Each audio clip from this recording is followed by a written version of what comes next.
My old college friend Tony Quinn and I had both been to Italy several times, but never to the fabled Amalfi coast. So we decided to join the jet set and check out this holiday destination in October of 2022. Our starting point was the cliffside town of Positano, which at various times has been a significant port, trading hub, and fishing village. Today, the town of 4,000 looks out at a constantly changing tableau of yachts and dinghies dotting the Mediterranean Sea. Our five-star hotel, Le Agave, was built like the town, on terraces crawling up the steep hillside. To get from one level to another, we took stairs like this.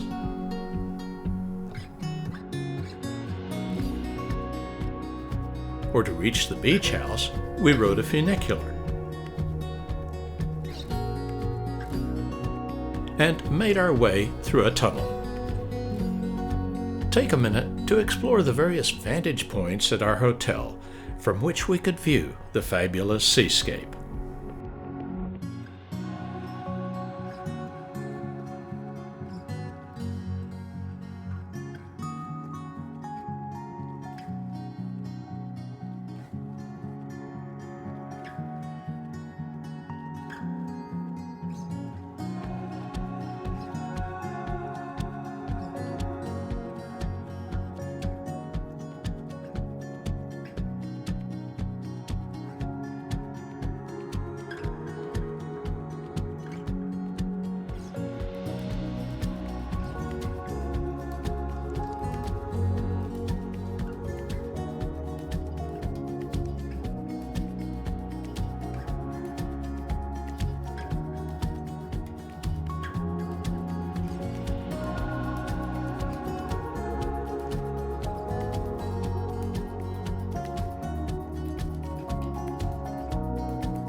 Where do you park if you live and work in a hillside town like Positano?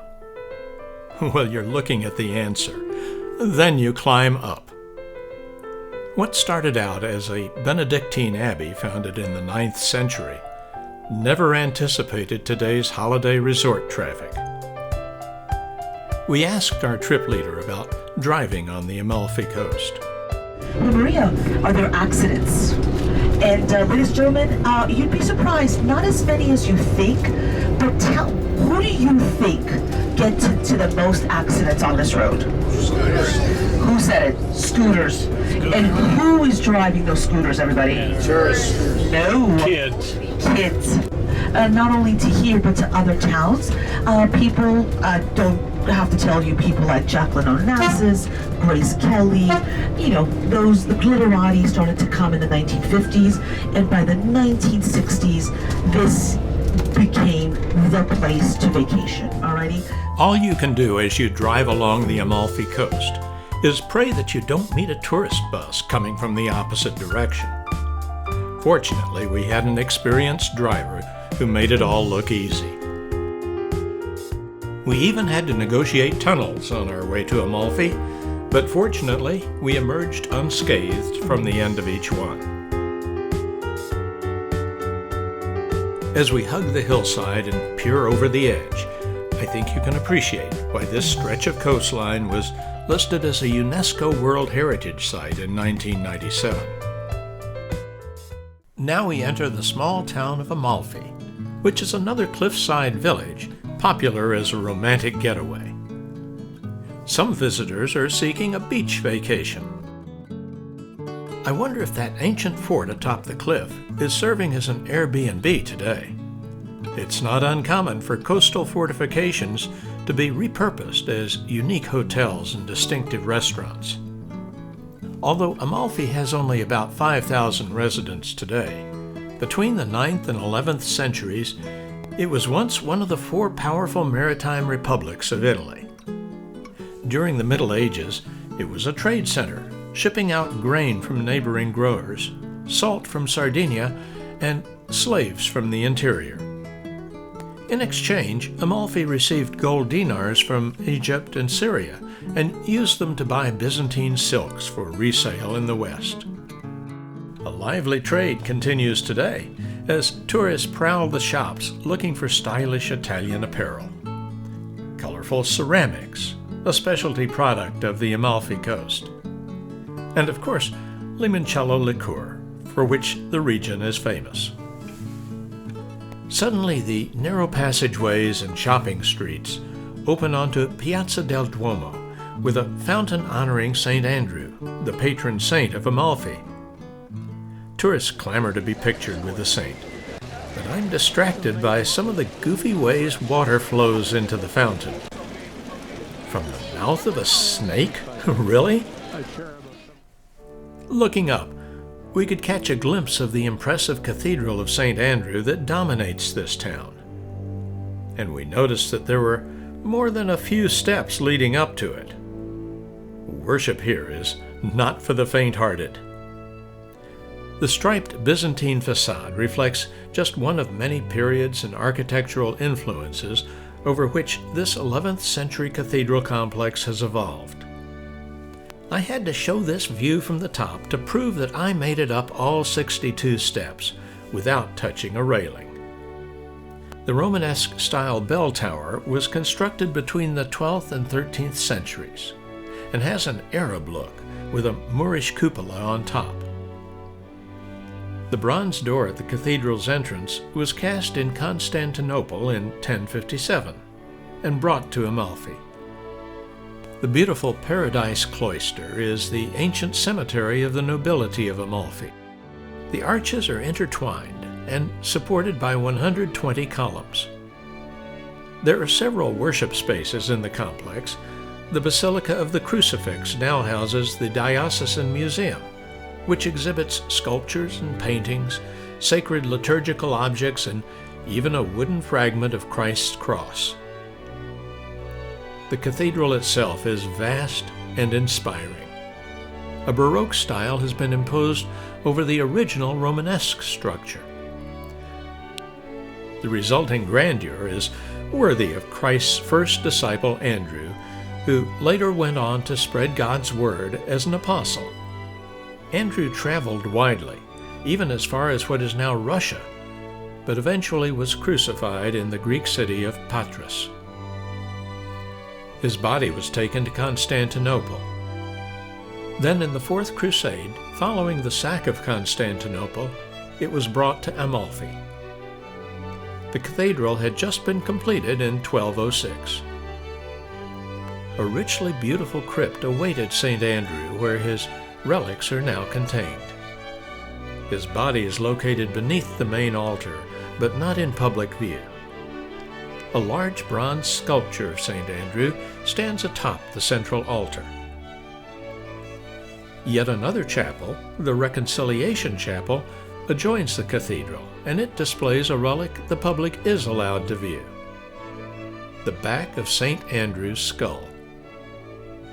You can see it here in the central place of honor on the chapel altar.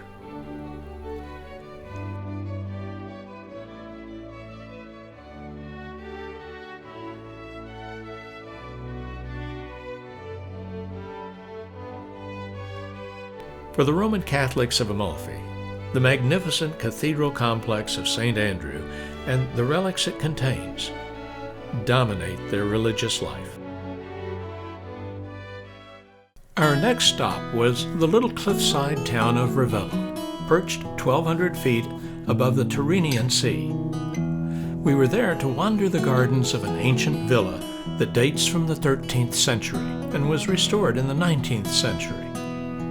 Villa Rufolo was built by a powerful, wealthy merchant family. At the time, it was one of the largest and most expensive villas on the Amalfi coast.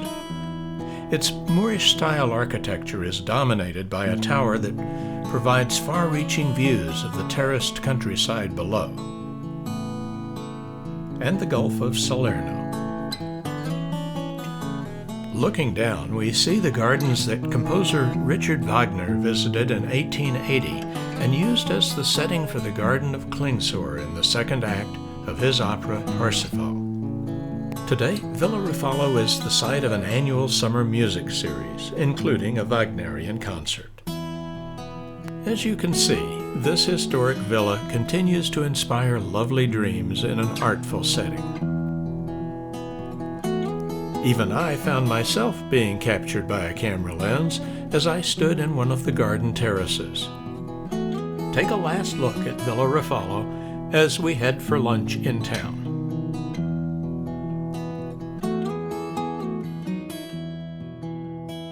Soon we arrived at Cumpa Cosimo, where pizza is on the menu. And proprietor Netta Bottone has served everyone from Gore Vidal to Mariah Carey.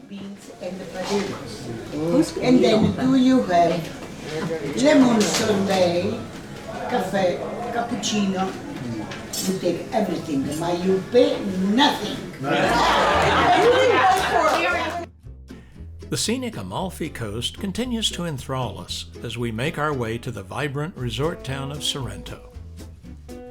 When the Greeks first settled this area in about 400 BC, and the Romans built vacation villas here in the centuries that followed, no such road existed. Certainly no guardrail. So enjoy our good fortune.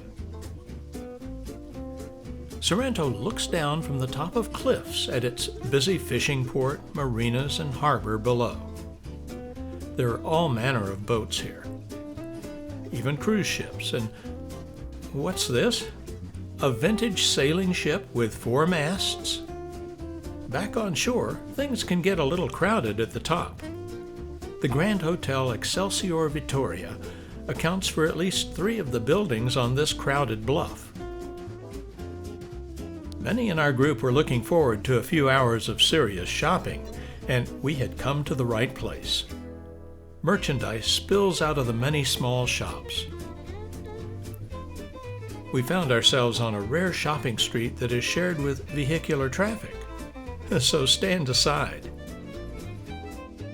Colorful ceramics are a specialty of Sorrento and the Amalfi coast, but no bulls allowed inside.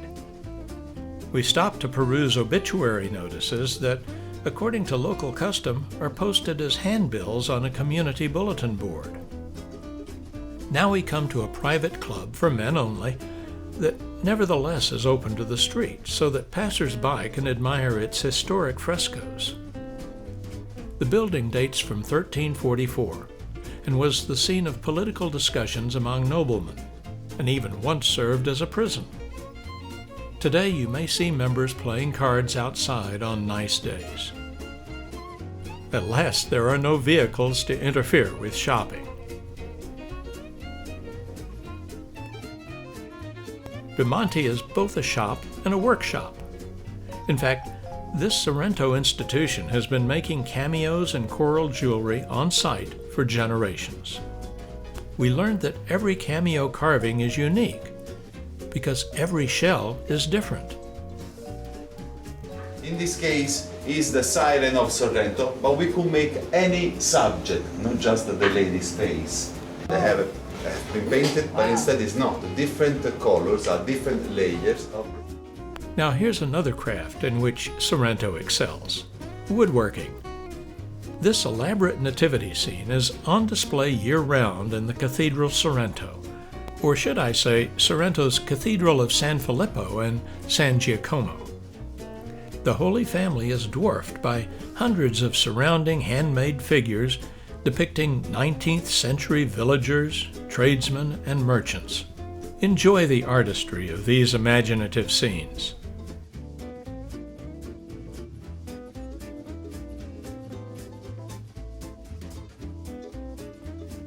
Oh, and we must not forget the angels as we say goodbye to Sorrento. From Marina Piccola in Sorrento, we board a ferry boat for the fast 30-minute ride to the famous Isle of Capri. The locals say Capri, which takes all the romance out of the name Capri, but I will bow to the local pronunciation. With our objective in sight, we marvel at the peacock blue of the sparkling water. Soon we catch sight of Capri town and enter its Marina Grande harbor. picturesque buildings and shops await us in this noted resort destination. Later, we will climb aboard a small boat like these for a sightseeing ride around the island.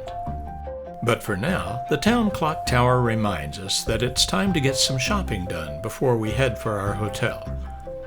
We'll have our choice of an impressive range of luxury designer stores with names like Armani, Gucci, and Prada. Our lodging, the Grand Hotel Casisana, reinforces the glitzy reputation of Capri, having played host to notables such as Rita Hayworth, Oscar Wilde, Ernest Hemingway, and dozens more.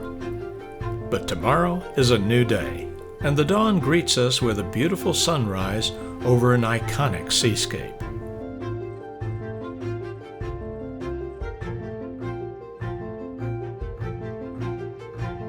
Now we are off to visit a villa, not just any villa, but Dr. Axel Munthes' villa, San Michele. The Swedish psychiatrist and author claims to have walked up 777 steps to reach Capo di Monte, that's Italian for mountaintop, where he decided to build his home. He surrounded it with gardens and filled it with ancient statues reflecting Roman, Etruscan, and Egyptian figures. Modern excavations have shown that Roman Emperor Augustus developed Capri as his own private paradise.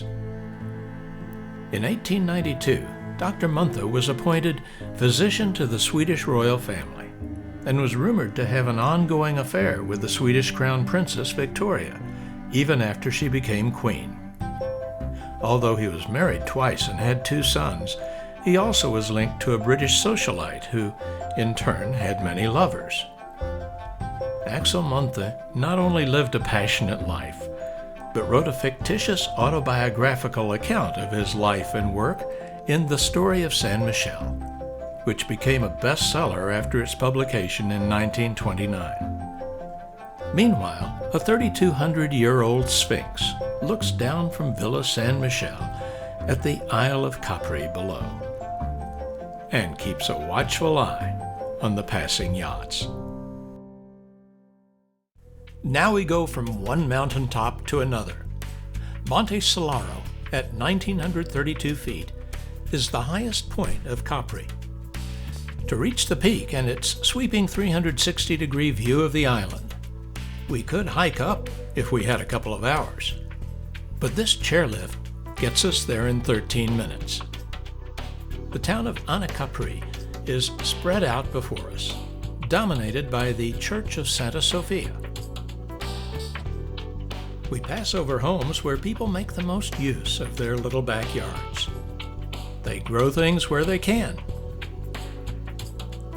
and they even grow their own wine.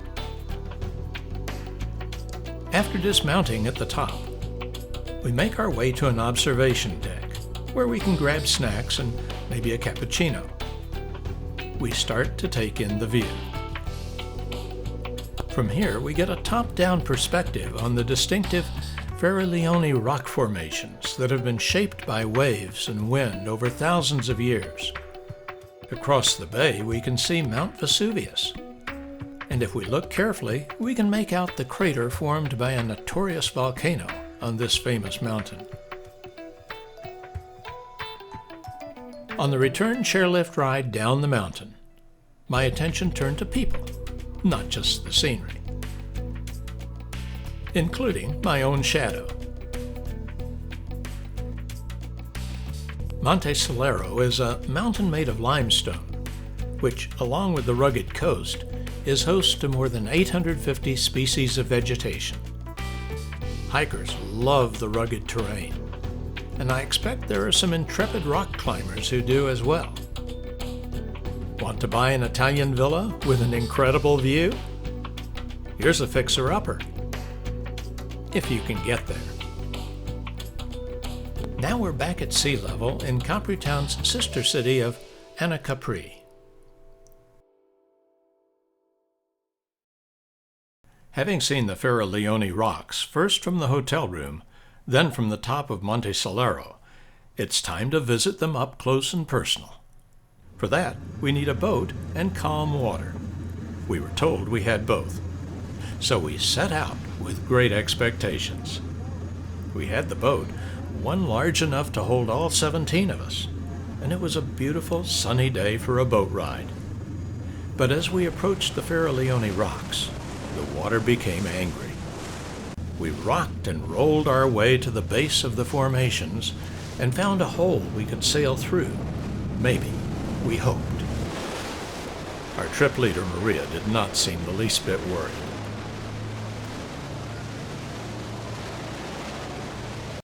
The sea became quieter as we pulled away and started our exploration around the Isle of Capri. Some of the rocks we passed held very interesting surprises. This one had a statue of some kind on top. Was it a mermaid? No, it's a bronze boy, a street urchin named Gennarino. We're expected to wave at him for luck. As we followed along the coast, we began passing caves in the cliffs, some going quite deep. We noticed that the water was beginning to turn an iridescent turquoise blue. Boats were clustered around the entrance to something we couldn't quite see. But the watercolor told us that we were approaching a grotto not unlike Capri's famous Blue Grotto. Surely our captain didn't think we could go inside. Would the opening be wide enough to accommodate our boat? As we tossed back and forth, we held the sides and held our breath. Success! We can breathe now. We found out this cave extends deep into the mountainside. Would you believe that the Roman Emperor Tiberius used a grotto like this as his personal swimming pool? What do you think accounts for the intense azure blue color of the water? Well, it turns out that light coming in from the outside through a much larger opening beneath the surface reflects off a white limestone hundreds of feet below, and the water filters out the red waves of the reflected sunlight. Once we emerged from the security of the cave, we gave a toast to our boat captain for his piloting skill in getting us in and out of the grotto. Hi, everybody back home. Wish you were here. Now we have a view of the Herculaneum rock formations from the Gardens of Augustus, named for the Roman emperor. We are welcomed to the gardens with a sign that says in English, "Public gardens donated to town of Capri at the beginning of the 20th century by German manufacturing tycoon Friedrich Alfred Krupp, together with the winding road below bearing his name." The Gardens of Augustus are built atop Roman ruins. They're not extensive, but they are artfully landscaped, with statues adding to the beauty. Here's a path that leads to an observation deck from which we gain another view of the Tyrrhenian seacoast and its ever-present yachts.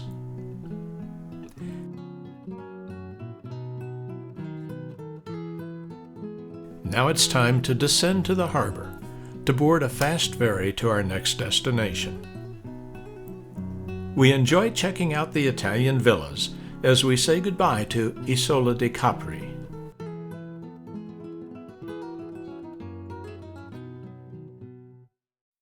In the year 79 AD, Mount Vesuvius on the mainland erupted, and winds carried volcanic ash south 5 miles to the ancient town of Pompeii. To the west lay Herculaneum, only about 3 miles from Vesuvius. Its proximity meant that it got a much thicker covering of ash than Pompeii. In the background looms Mount Vesuvius, as seen from Herculaneum. Herculaneum was buried under more than 60 feet of ash, compared to Pompeii's 12 feet. That's why Pompeii was first to be uncovered and known to tourists, while the 25% of Herculaneum that has been excavated so far is much less famous, but better preserved. The ash covering the town was actually a mixture of lava, sand, and vegetation. Much more difficult to excavate, but the reward was that the upper floors of structures were preserved, even wooden beams that supported them. The town itself had about 5,000 residents, but most were able to escape before the wind shifted and buried everything in ash the day after Pompeii's destruction. Those who did not escape were incinerated by intense heat up to 930 degrees Fahrenheit, driven by a 100-mile-per-hour surge of hot gas and ash. Being on the seacoast, Herculaneum attracted a wealthy class of Romans who built seaside villas like this luxurious structure. The formal courtyard attracts a young visitor.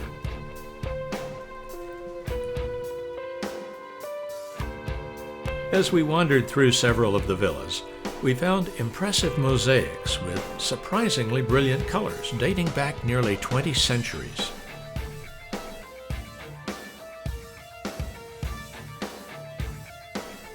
On the wall were frescoes of naked gods and clothed goddesses. This one features Hercules himself. No goddesses here.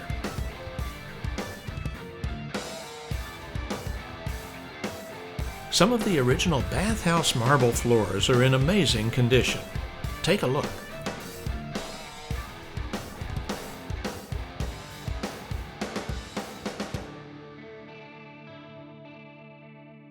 Here's a well-preserved counter in a shop. The bins may have held wine. Many of the residents who had not fled tried to seek refuge in what we now call the boathouses. Archaeologists have found hundreds of skeletons inside so far, but the number may grow as more of this UNESCO World Heritage Site is uncovered in the future. Herculaneum may always be a work in progress. A visit to Rome is always a treat. Our hotel was about a block away from the American Embassy and the American Consulate. We started at the top of the Spanish Steps, in the shadow of the French monastery church Trinita di Monte. The Salustiano obelisk in front is one of several we will encounter along the way. We start down what will become 135 steps, connecting 3 terraces to reach the Piazza di Spagna, or in English, the Square of Spain. This is where the Spanish embassy to the Vatican has been located since the 17th century. This view of the Spanish Steps is the most photographed in Rome. Here's another, the Trevi Fountain. You may have seen it in films like Roman Holiday, 3 Coins in the Fountain, La Dolce Vita, and others. The tradition here is that if you toss a coin with your right hand over your left shoulder, you will return to Rome. About 3,000 euros are thrown into the fountain each day, totaling more than $1 million in a year. The daily collection is used to fund a food pantry for Rome's needy. Our next stop is the famous Pantheon.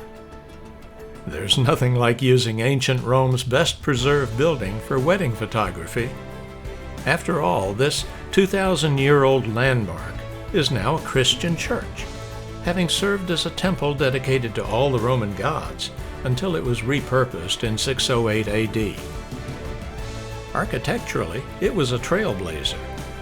The massive dome, fronted by a temple portico with its Corinthian columns, inspired many buildings of the 19th and 20th centuries. You've seen them: government buildings, libraries, university buildings, city halls, even the Thomas Jefferson Memorial. What you don't normally see is a big hole in the ceiling, open to the elements. The practical purpose of this oculus, as it's called, is to admit light and reduce the weight of the world's largest unreinforced concrete dome. Because the polished marble floor slopes down about 12 inches from the middle, rainwater flows to drains around the perimeter. Also lining the perimeter are several chapels, tombs, and beautifully displayed statues. Here are some that caught our eye.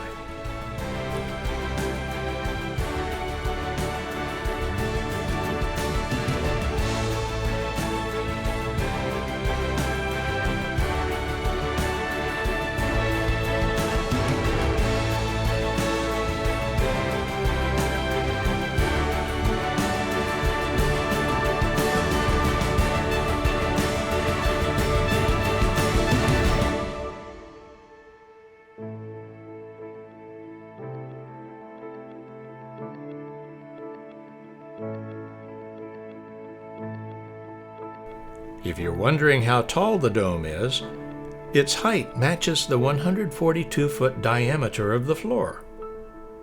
The Romans were savvy engineers. Rome's Piazza Navona is famous for its picturesque beauty and its fountains. This is the Fountain of Four Rivers by Giovanni Lorenzo Bernini. It was built for Pope Innocent X, who was Bernini's patron. The sculptures represent the four great rivers of the known continents at the time: the Nile, the Ganges, the Danube, and the Rio de la Plata. Behind the fountain looms the Baroque church of Sant'Anese Negone, a work of art in its own right. And of course, we can't ignore the ever-present obelisk, which dates from the 1st century A.D. Also in Piazza Navona, we find the Fountain of Neptune.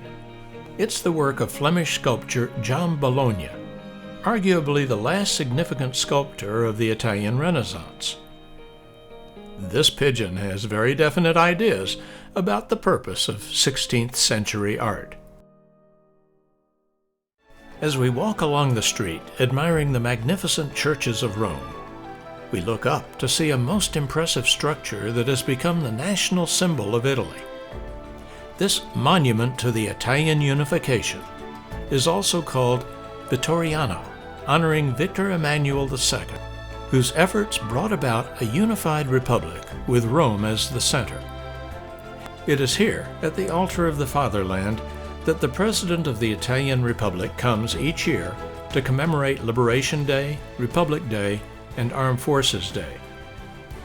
This marble-clad monument was built between 1885 and 1935, with its focal point a bronze statue of King Victor Emmanuel II, astride his horse. The design has been called a neoclassical interpretation of the ancient Roman Forum, complete with Corinthian columns forming a long colonnade to create a majestic portico. Two statues of the goddess Victoria driving a horse-drawn chariot appear on top. And at each end we also find a statue of the winged Victory. External staircases provide 243 steps to reach the portico at the top, and certainly the view of the city is worth it. But I confess, we took full advantage of an available elevator to access the top terrace. Now we bid farewell to the winged Victory before heading back down to earth. We paid a visit to Rome's Church of St. Peter in Chains. In Italian, that's San Pietro in Vincoli, although our interest extended well beyond seeing the actual chains believed to have been used to bind the Apostle Peter when he was arrested on 2 occasions for preaching about Jesus. We had interest, certainly, in viewing the elaborate tomb of Pope Julius II, which his family had commissioned the famed sculptor Michelangelo to create in the year 1505. Unfortunately, the Pope didn't live to see it. However, our primary interest was in seeing Michelangelo's statue of Moses, one of his most acclaimed masterpieces. The Pope might have been surprised at Michelangelo's interpretation of Moses as sprouting horns. Scholars don't believe it was suggestive of the devil, but rather a symbol of strength, projecting radiance of the Lord as Moses clutches the commandments of God in his right arm. Although the Church of St. Peter in Chains is Roman Catholic, this statue of Moses attracts Jewish and even Islamic visitors to honor one of the shared patriarchs of their faiths. We wind up our short tour of Rome with a fleeting view of the Tiber River and a classic bridge, a remnant of a 3rd century wall that used to extend 12 miles around the city. A brief glimpse of the Basilica of St. Mary Major, the largest Catholic church devoted to Mary in Rome, and the Palace of Justice, which houses Italy's highest court of appeals, the Supreme Court of Cassation. This cylindrical fortress is Castel San Angelo, built as Emperor Hadrian's mausoleum in 139 AD. Today it's a museum, but in the 14th century it was used to protect popes in danger and even served as a prison. We are about to leave Italy and enter another jurisdiction, the independent city-state of the Vatican, the High Holy City for Roman Catholics. This road is lined with diplomatic offices and others who seek proximity to Europe's unique theocracy. There's no controlled border crossing here, but we enter the Vatican when we walk onto St. Peter's Square, a circular piazza dominated by the largest religious building in the world, the 16th century St. Peter's Basilica, in all of its Renaissance glory.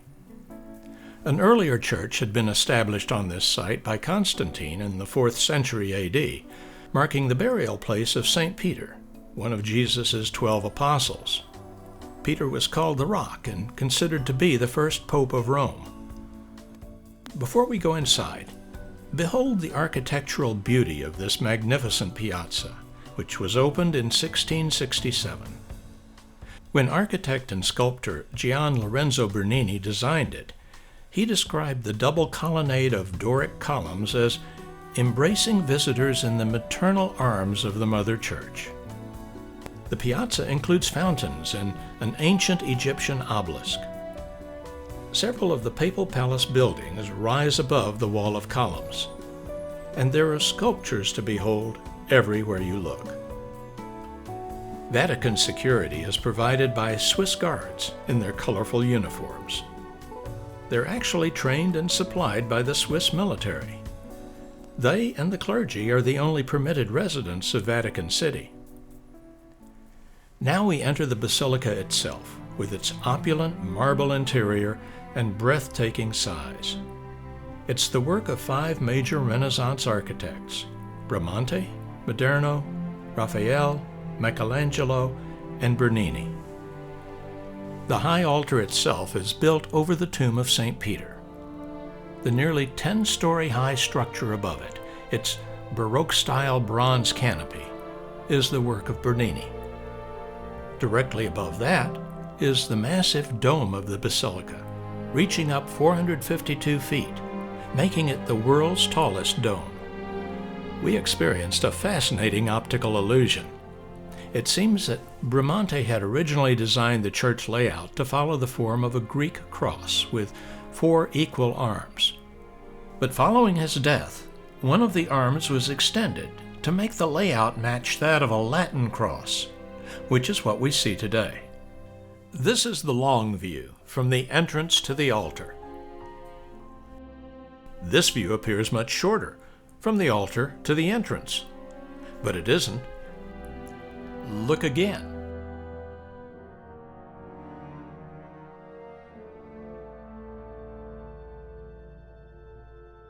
We are seeing what architects call forced perspective. One could spend days exploring all 25 altars in this basilica and all 11 chapels. Mosaics, paintings, and sculptures by master artists fill its more than 15,000 square meters of interior space. Here's just a sampling.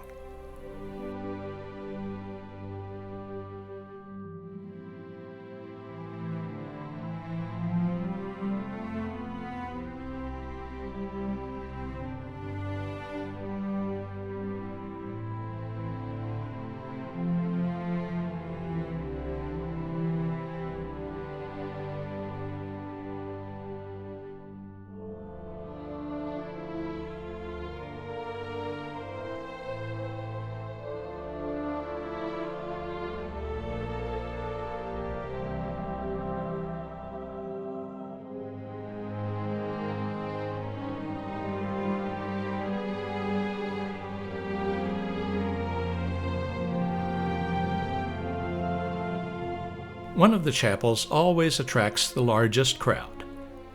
Michelangelo's famed Pieta is beautifully displayed behind secure glass. It shows Mary, filled with grief, holding the lifeless body of Jesus. It's hard to believe the young sculptor was just 24 years old when he created this remarkable work.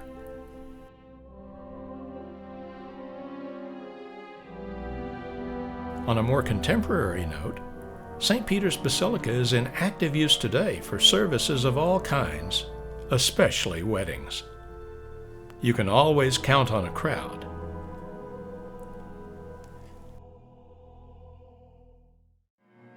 The Vatican museums are another important part of the Papal City, and we were privileged to be able to tour them after hours with a private guide who took us through several galleries. The priceless treasures in these museums take many forms, not just paintings, sculptures, and artifacts, but ancient maps and tapestries. Here's some of what we saw.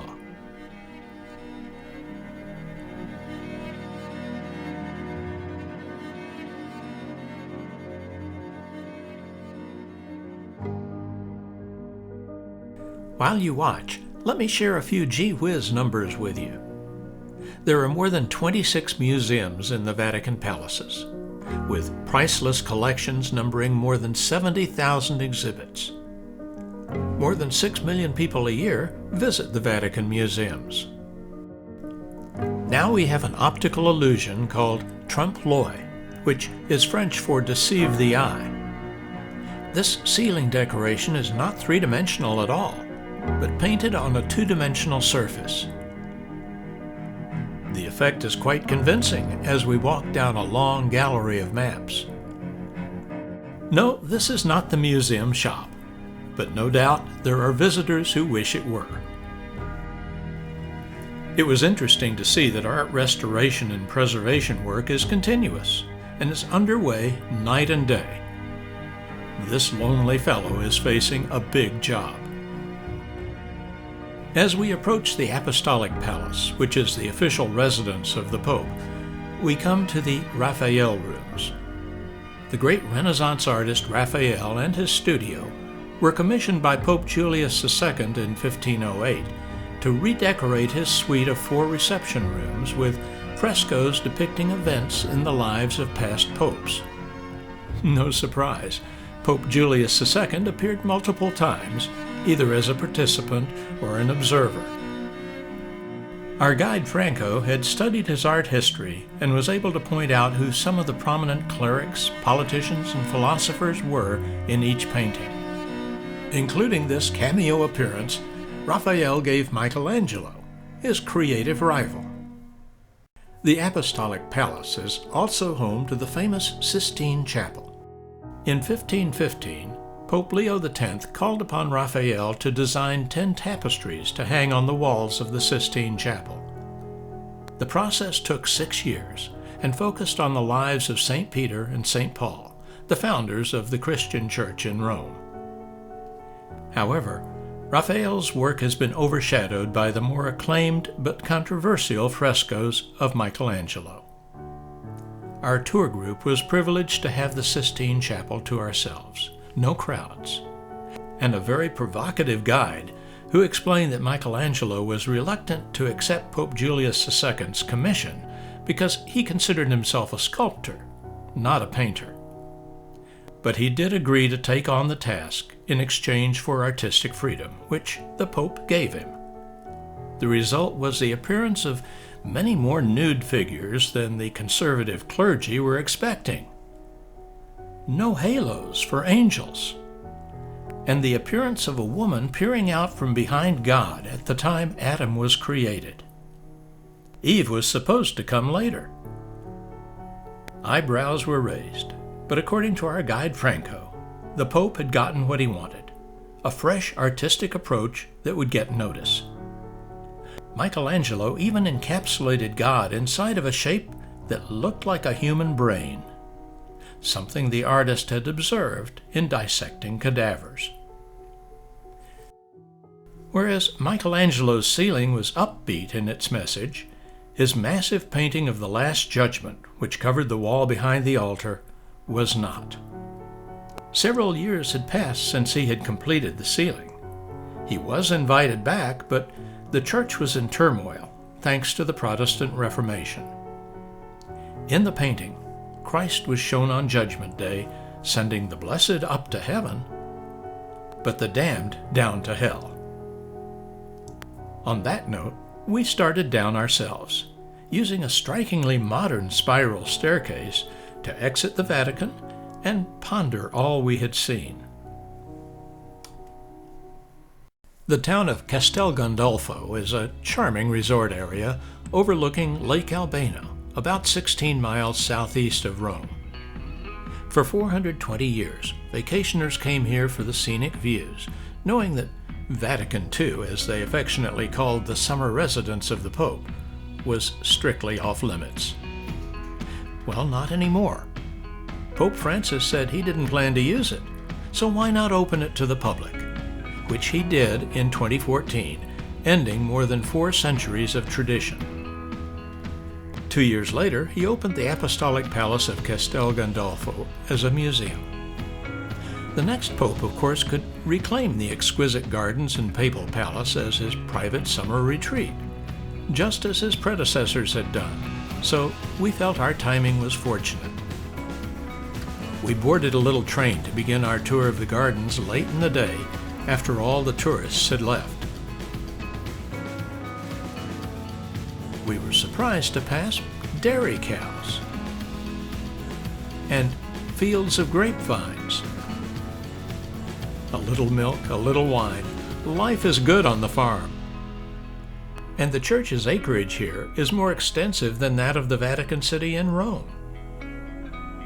As we drove along, we were impressed with the variety of landscapes and gardens that we passed.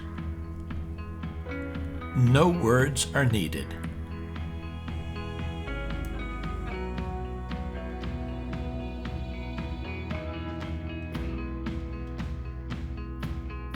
We stopped to admire the Fountain of Neptune in the Garden of Mirrors. There's nothing like finding a Roman god on papal property. Nearby are ruins of a former castle that may have been part of a complex built as a summer residence by Roman Emperor Domitian. The surrounding property, now owned by the Roman Catholic Church, was also the site of several ancient villas. As we savor the beauty of these manicured gardens, we can't help but feel that Pope Francis is missing out.